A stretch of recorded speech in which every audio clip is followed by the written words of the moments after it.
Hi. I was reading a book by Wayne Dyer. I think it's called Excuses Begone. And there was a part in there where he was talking about living in the moment and how important that is to enjoyment in life.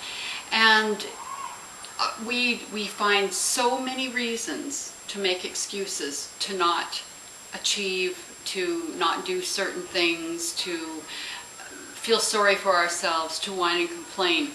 And there was one part in the book that absolutely shook me, because he was talking about how it really brought it home when one time he was on a safari, and in the middle of the night a zebra had been attacked by a lion or something, and the rear quarter of this poor zebra had been gnawed on and was in really bad shape.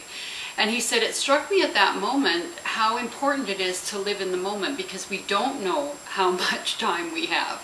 But it wasn't specifically the fact of time that he was talking about as well. It was the fact that this zebra, even though in the middle of the night he was almost killed and his hind quarter was badly mutilated, he was standing and grazing as if he didn't have a care in the world. And I've seen people who it's never good enough, and they don't enjoy what they have now.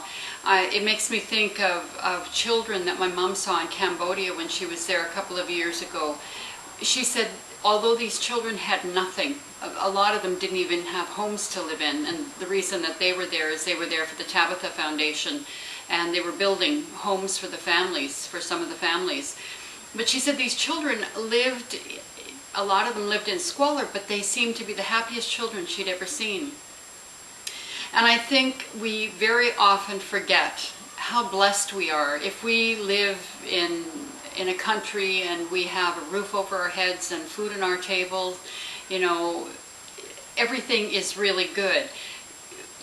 Money and recognition and all that is wonderful, but it's not necessary to living a really happy and fulfilled life. So I would really encourage you this week to think about being in the moment.